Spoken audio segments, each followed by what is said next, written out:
welcome to a brand new episode of the Straight Up Show podcast. I am your host, Calvin, and today it is all about mental health. And like, guys, as you know, if you listen to this podcast, you know that I am someone who is kind of like, I'm in the in between. I was born in '89, but I only been in the '80s for 3 months. So technically, I'm the '80s slash '90s baby. I don't know, but through this period of time, I've got to see where we had landline phones to like cell phones the size of your face to floppy disks to getting internet at Walmart on a disc and things that transcendent. And one things I always talk about is to see the transformation of social media, and it has definitely impacted so many people. And social media can be a great tool, but also can be a bad tool to where it can impact people's lives. A famous rapper by the name of Boosie, he once said that social media is this generation's version of the crack epidemic. It's addicting. It costs people their lives and it destroys relationships.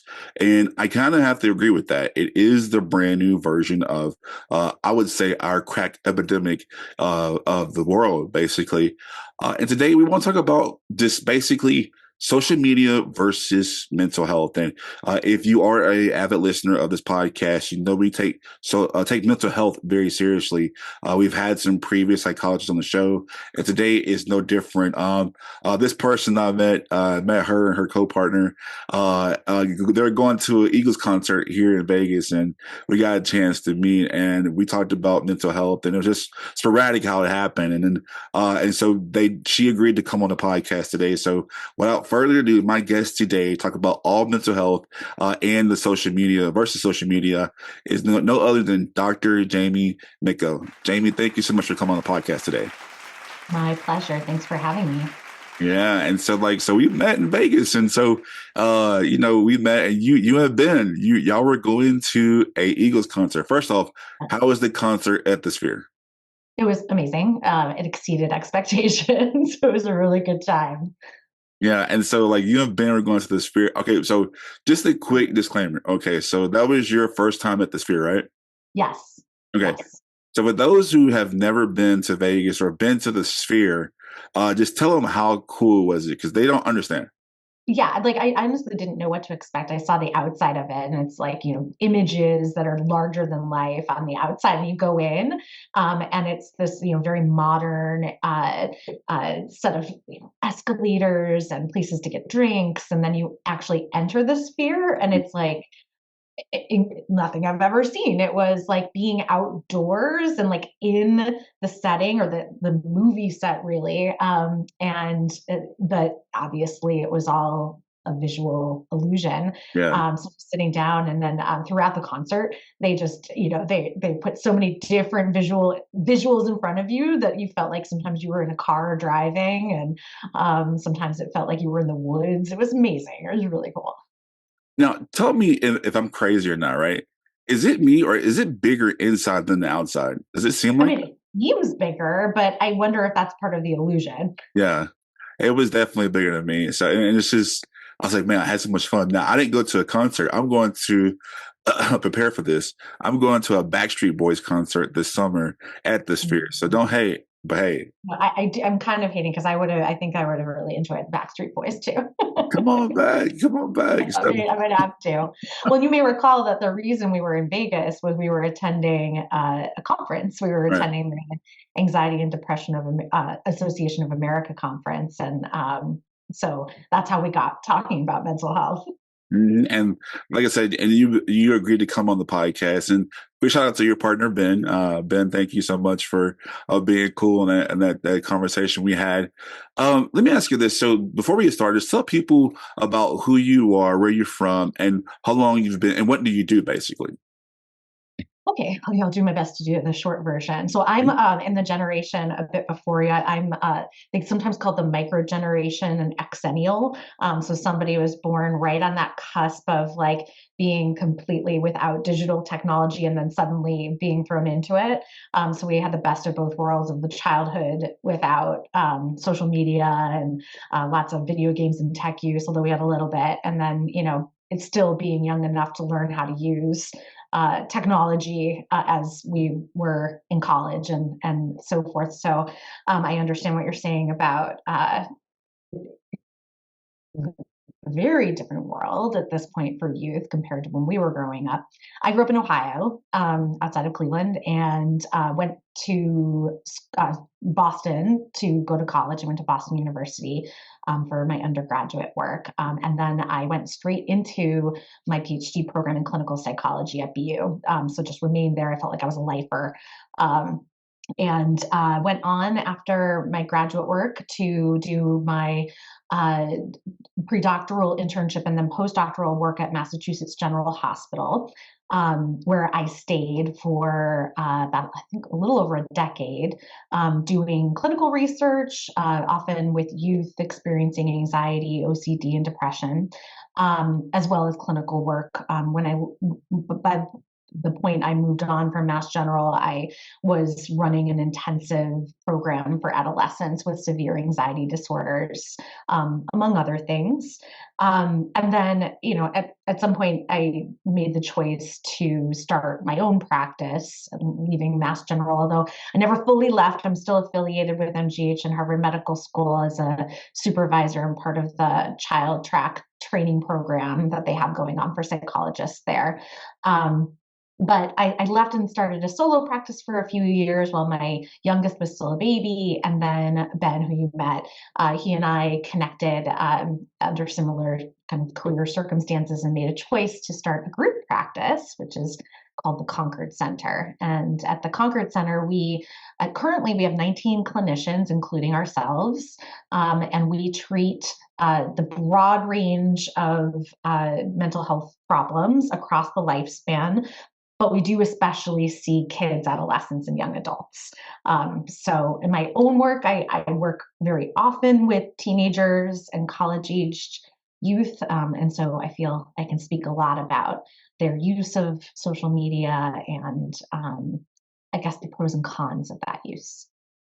Yeah, and thank you so much for that proper introduction for that. And it's crazy because I think that like when I brought it up to you that I want to talk about this is like that was something that you all were doing at the conference, right? Like you said that y'all were talking about that. What did you learn at that conference? Because Vegas is really known for having these crazy conferences, and from broad range of having a furry conference to, to having doctors. I'm serious. That was you're laughing, but I believe, no, I believe it. and I tell y'all, like I'm telling y'all, if y'all have not been to Vegas, Dr. Jamie can tell you that basically it's crazy out here. But to have that conference with a bunch of psychologists and you all were talking about social media, what did you learn from that conference, and what did y'all get out of the whole thing? Well, so one of the biggest things, and I was on a panel discussing this very topic, and it was more of a discussion because I felt like none of us felt like we were the key experts.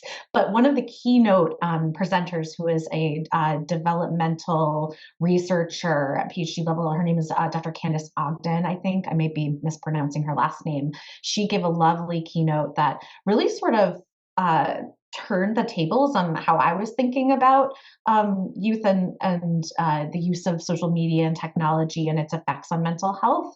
So typically, people are thinking, oh, social media, it's all bad, it's causing depression, it's causing anxiety. And the reasons we think that in part are because of some correlational research that was done in the 2000s, 2010s that showed this like huge uptick in youth anxiety and depressive disorders around the time that the iPhone became very popular. So before then, you could see these graphs, you can see people marching along, doing, typical levels of anxiety and depression, and then a big uptick in high school and older in terms of those disorders. So people are like, well, obviously it must be the use of cell phones and the ways that people are interacting with each other on social media.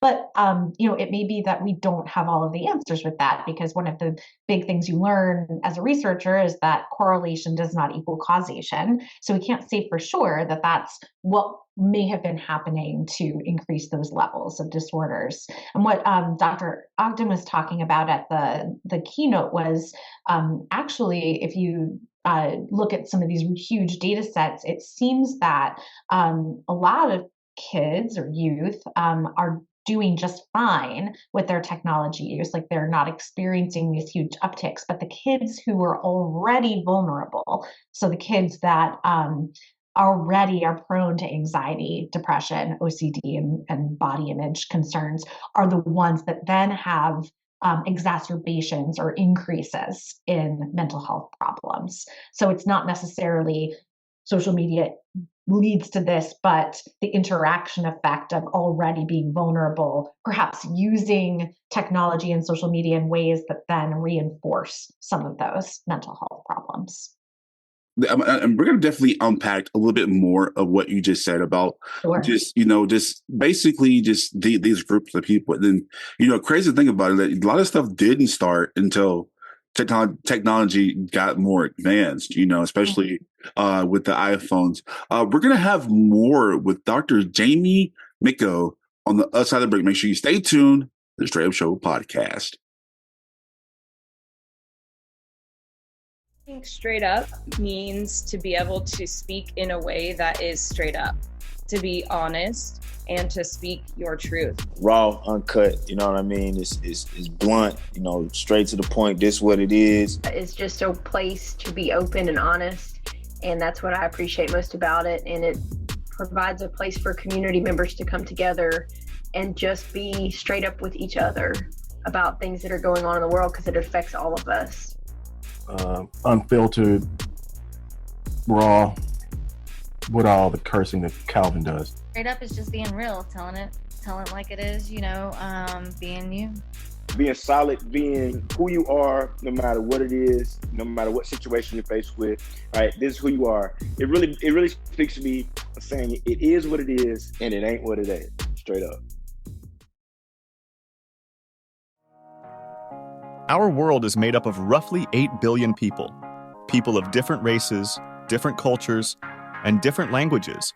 And sometimes being different is often frowned upon due to a number of things. But here at Straight Up, we believe it's our job as people to sit at the table, learn from each other, in hopes of making our world into a better place to live. So join us as we have these cultural conversations. Only on the Straight Up Show podcast. All right, welcome back to the Straight Up Show podcast. This is Calvin. I am your host today. And today I have a special guest, one of the coolest people I've met. And just, I've met people from Boston, but I think her and Ben definitely some of the coolest people because I met them going to the Eagles concert at the Sphere here in Vegas. So without further ado, once again, my guest today is clinical psychologist, Dr. Jamie Micco. Jamie, thank you so much for coming on the podcast today. Of course. All right. And so we're talking about social media versus mental health. And like I said, you've been doing this quite some time and you've seen this. And like I said, you learned some things when you came out here to Vegas in your conference. And I think with social media, we talked about how the whole adage now is that it's kind of this generation's version of the crack epidemic, I guess, in a way, because it's so addicting. Everyone does it. And when you wake up, sometimes the first thing you do is look at your phone and look on social media. So like I said, once again, when you starting off right quick, in your practice, when it comes to social media and dealing with adolescents and young adults, what do you see the most common issue is when it comes to social media and mental health? Ooh, great question. I think there's a few. One I would say is the information that is out there about mental health problems in the first place. This is one of the things that a colleague of mine, Regine Galante, was talking about at the conference. In that, when youth are on TikTok or seeing reels on Instagram, oftentimes information gets out there about mental health problems that isn't accurate, such that you can come to believe that you have a certain disorder because someone who's an influencer is talking about their symptoms and kind of oversimplifying some of it, to the point that then kids may believe that some of their normal experiences are actually abnormal, and so then by the time they might be seen in a clinic like mine, they're coming with self-diagnoses that are not necessarily accurate. And we have to do a lot of what we call psychoeducation around what those disorders are and what they may be experiencing. And it's not as though the self-diagnosis itself is a problem. But then if kids perhaps over-identify with those labels, it can, shape their behavior. So, for example, if you come to believe that you have ADHD without having a diagnosis from a qualified professional, you might, start thinking like, well, I can't study for long, or I can't do this. And then like, because of my ADHD, I, have XYZ kinds of problems. And it's like, okay, well, maybe that's possible, that's true, but maybe that's not exactly what's happening for you. So yeah, I guess misinformation about mental health problems is one thing. Another thing is, I guess, the ways in which people are interacting with each other in technology or social media. Sometimes I want to make sure I'm focusing on some positives too, because it isn't just all negative effects on mental health. There can be a lot of positive elements in being able to connect with friends. And especially if you are somebody who has a mental health disorder, sometimes it's an opportunity for you to connect with other people who share your experience with violating and or maybe you're able to find treatment that's available to you online, that if you live in a rural area or an underserved area, you're able to make connections with treatment programs using your computer versus going in person. So there's some positives there. And I think a lot of teenagers would say that they feel like they can have those closer connections with friends because of social media. The downsides are that a lot of things can be misinterpreted on social media. One of the biggest things I find with current like this generation of youth is lots of conversations that are being had with peers where they're misunderstanding each other because they're texting or chatting, direct messaging, and instead of having a face-to-face conversation and like seeing people's facial expressions or hearing tone of voice. And so many times, and it happens every week, I'm meeting with somebody who, struggles with anxiety or depression and OCD, and is saying like, oh, this is what this person is thinking, so I'm not going to talk to them anymore, or they'll be like trying to figure out what it is that they meant. And I'm like, hey, I wonder what would happen if we just set up a conversation with them. And then ultimately, if they do it, they come back and they're like, oh my gosh, you were right to like have a conversation. I totally misunderstood, or they didn't hear me, or whatever. So I think sometimes that the loss of face-to-face communication is part of what increases anxiety, because there's a lot of uncertainty in direct messaging or texting. So I would say that's another problem. And then I guess in a worse way, sometimes then there can be things like cyberbullying or people taking advantage of other people online. I guess a couple examples that I've heard are like, and nothing goes away on the internet. So you might, like, when you're a younger kid, film something and put it on TikTok, and then like later somebody who might not like you finds that TikTok and then like reposts it or publishes it or takes it and puts it on a group chat, and then you're super embarrassed about what happened. And I would consider that a form of cyberbullying. And at worst, sometimes it's like, calling people terrible names or putting rumors out there in ways. And then like there's a lot of exclusion as well. So on Snapchat, for example, a lot of the kids I've seen over time they can, often follow locations where kids are. Oh, did you not know that? Yeah. Not like that. No, that's crazy. So like, where all your friends are, and if they're all in the same place without you, think about how that feels. So like, they went to the mall, but she had said that she wasn't available to hang out with me, but clearly they went to go hang out without me. And obviously that can happen, and it can be a misunderstanding, or it could be like, that person sparing the other person's feelings. It's not always horribly malicious, but it increases that feeling of being left out or not included. And so then that reinforces like low self-esteem.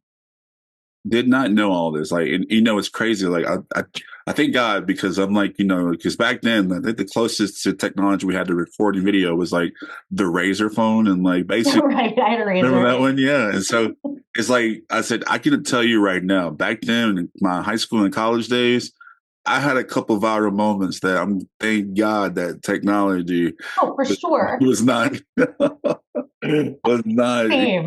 there. I don't want a lot of what. And I'm a big boy Yeah. too, and I had some big boy funny moments. You know what I mean? So like, it definitely was. I was prone to have a viral moment if their technology was back then. I went before you said all this, right? And something that stood out to me that I don't know if you noticed it or not, because like I said, I'm kind of like back and forth on social media. Mhm.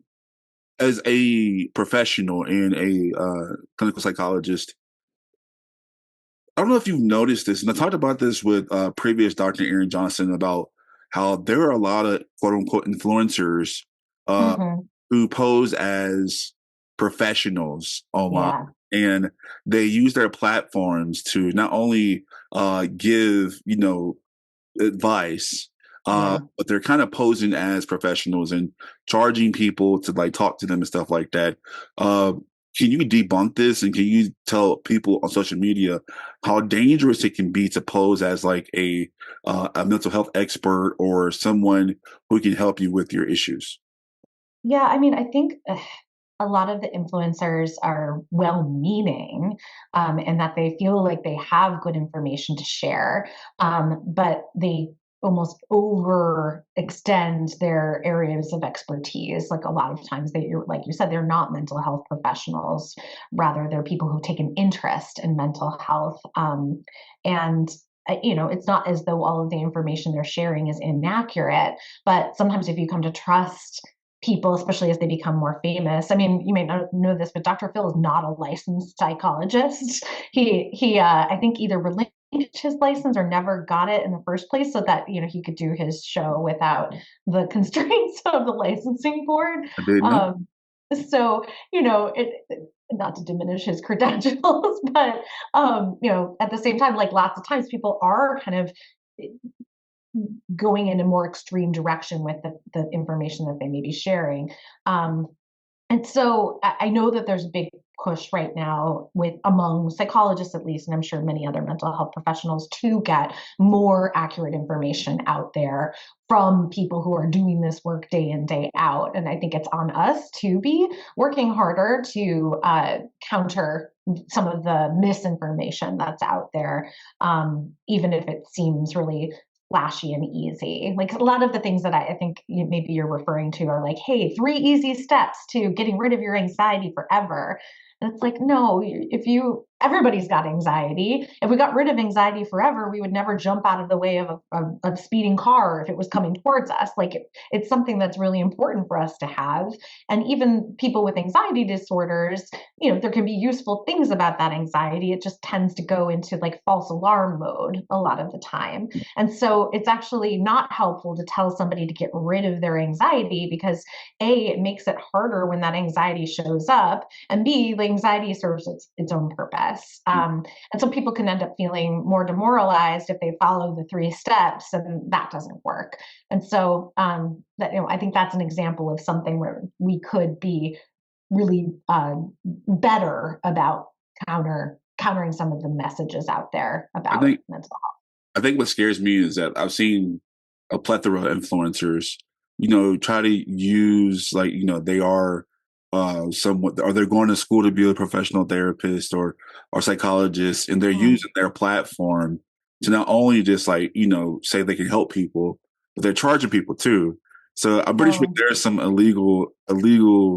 Oh, yeah, I'm sure. It's very illegal doing that, right? Am I correct? Is that kind of illegal to do that? Like, yeah, I mean, I haven't seen as much of that, but I'm sure that's happening out there. Yeah. People without licenses are selling services or selling packages.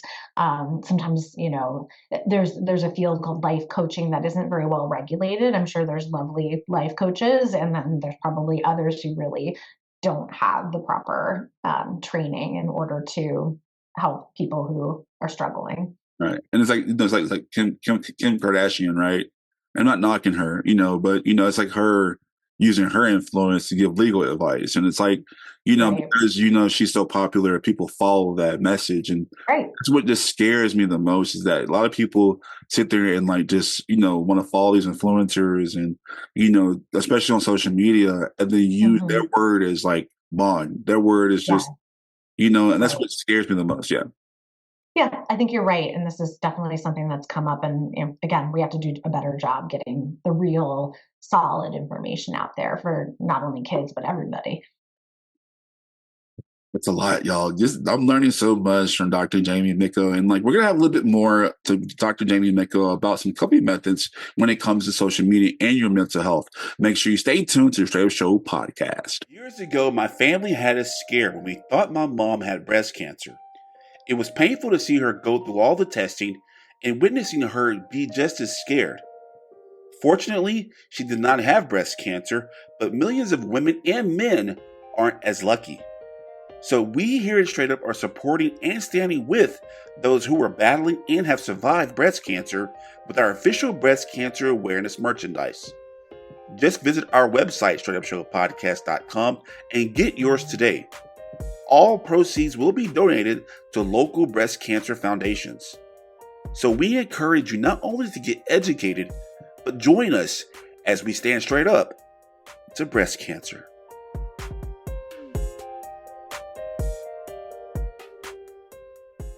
Voting.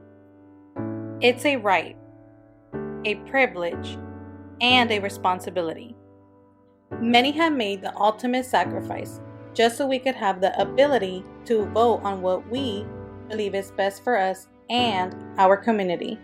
So, we here at Straight Up ask you to do your research, let your voice be heard, and be proud to say, I straight up voted.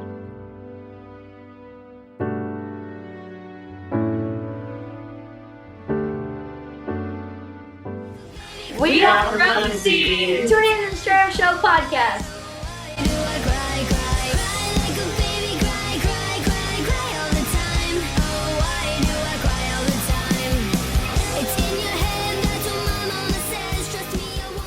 All right, welcome back to the Straight Up Show podcast. I am your host, Calvin. Today, we're talking about social media and mental health. And today, I have the wonderful guest, Dr. Jamie Micco. Once again, thank you so much for coming on the podcast today. My pleasure. All right, clinical therapist, psychologist, and you've been doing great work, especially in the Boston area. And I just want to say that you've already kind of inspired me today, just telling me all these things I haven't learned about just social media. And like I said, I'm kind of, even though I'm a part of social media, I'm not a part of social media. Kind of hate it, love it, but and I've seen because I'm a bigger guy, right? And I'm pretty sure that I can post one thing. Now I've worked in news, so I'm used to body shaming, and I've been on TV, so I'm used to that. But people who try to put themselves on social media and they just see these negative comments and they just it just kills them, kills their anxiety. Like, what are some ways people can kind of combat that? And what do you see that helps maybe some of your patients deal with cyberbullying or just the whole overall anxiety when it comes to self-esteem and just, self-preservation? Well, yeah, I think one of the ways that tends to come up the most is, and thinking of my teenage clients in particular and young adults who often will go on social media and almost spend hours comparing themselves to other people that have posted, whether it's peers or role models, celebrities. And so there's a term called attention bias in psychology, which is where your attention tends to be drawn to something that you find particularly threatening. And if you are somebody who might be struggling with body image, you're going to be more likely to make these negative comparisons, having your attention drawn to, quote, skinny or muscular models or peers in ways that then make you feel worse about yourself. And then there's that confirmation bias where you're looking for people in particular and saying, see, look, they look better than me. I'm ugly, fat, whatever label that they're applying to themselves because they're trying to make themselves feel better, finding people who look more like them. But because of that attention bias, they tend to focus more on people who they feel are fitter or better looking. So that's one way that I've seen it play out. not to even mention cyberbullying. And so one of the things we'll talk a lot about, and this is probably one of the most important things, is like you can't just tell somebody that they need to get off of social media, especially kids and adolescents and adults. They don't want to hear what you have to say. They find a lot of benefits from it. It's relaxing. But, so it's not like, hey, you're spending so much time. Did you know that this is really bad for your mental health? No. Rather, it's going to be a lot more important to keep it as an open conversation of like, how are you feeling about your relationship with social media and technology? Like, if you had to change anything, what might you change? How do you feel about the amount of time that you spend on it? If you weren't spending that time on social media, what would you be doing instead? Is there something that you feel like you may be missing out on because you catch yourself scrolling through TikTok or getting caught up in messaging with people? And that can open it up a little bit more for people to reflect on for themselves of like, how well is this working for me? Versus like, oh, my mom or my therapist or my friend thinks that I do too much on social media.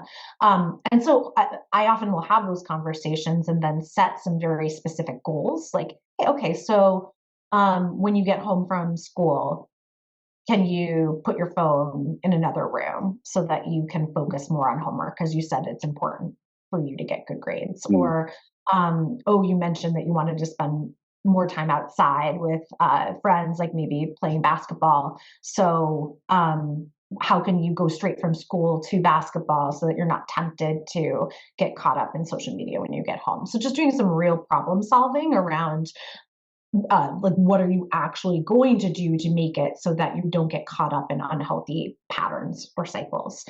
For the kids who get themselves caught up like making comparisons online, you can go as far as like use tools. Like there's apps that you can use that kind of block or control social media. So you can have it so that you just can't access it altogether. Lots of times my patients will just remove it from their phones for a period of time so they feel like they can kind of get back into the habit again of being off of it. But if that seems too draconian for them, then they might have like use an app that just says like, after 1 hour, cut me off or give me a signal that like that time is up. A lot of my patients will say they can blow through those reminders. So I find the ones that like really cut you off to be much more helpful. Or if you have to put in a password to reaccess it, then like having a trusted friend who you give the password to so that if you must get back on it, they'll let you, but otherwise like, you're held accountable. It's like a drug. It really is. It is like you have to find ways to reduce and manage your use, moderate, if you will. Two more questions, if you may. I'm trying to tell the best way to word this without sounding offensive. Social media is definitely a place of escapism, and finding people who are part of your community that you may not have around you, but when it comes to perception of social media's life, and then the perception of reality, how can one balance that? Because like I said, we grew up in a time to where we play outside and be home before the streetlights come on and whatever, right? So, but I really think that, is there a way to deal with the social media reality compared to your own self reality around you? How do you cope with that? Oh, I think that's a really tricky one. I think one of the primary ways that I'll encourage people to kind of be more present and mindful of their reality outside of technology is to get more involved in things in their community, wherever that may be. So like I'm the mom of 2 kids, preteens, and who love their technology for sure. And we do a lot of like planning out activities that don't involve our technology. So they dance a lot, many hours a week, and they engage in community theater and school theater, and one of them runs track. And it's like, let's try to find activities that are really meaningful to you, that involve interacting with peers, that keep you grounded and present so that you're not getting kind of sucked into the reality of being online. And I think as a middle-aged person, I don't understand it as well as probably younger people about like my online world, because I don't distinguish that as much from my actual life as perhaps younger people might. But it is important to recognize that, like, as you were saying before, not everything you see online is the real, like, truth with a capital T. To notice, like, if something doesn't feel right or that something doesn't sound right, maybe to question it and do a little bit more research themselves, or don't take it, especially if it's an interaction with a peer, as I was saying before, maybe take it offline so that it's more of that conversation in real life. I mean, people talk about this a lot, that our attention spans have been compromised because we're like constantly bombarded with these 3-second, I'm exaggerating, but like, very short videos. And so then our ability to be mindful and staying present diminishes. And so, oftentimes as part of our work as mental health providers is that we are encouraging people to practice those things again.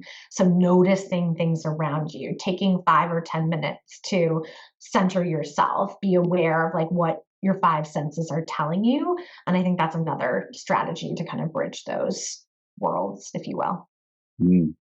Those are good points. I guess my last question would be just, when they announced that TikTok may be going away and stuff like that, do you think this generation can deal with the complete absence of social media? And if so, or if not, how do you think if social media should go away? Or in a way, like, how do you think that people react, and like, what do you think can happen? Oh, wow. Great question. I mean, people, when some of my patients and people I know, when TikTok might have been going away, there was like a small subset who were like, I'm horrified. And I like read in the paper, like somebody was going to, I don't know, like sue TikTok because they were so worried. Okay.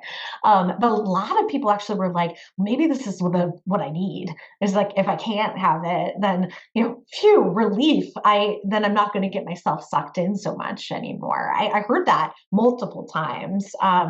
So that's something to keep in mind, that like maybe this generation actually can handle it very well if it's something that like ultimately is taking up a lot of their time in ways that they don't like, but that, for the reasons you mentioned before, it's so addictive to keep scrolling, sign that way, that, they want to get a break from.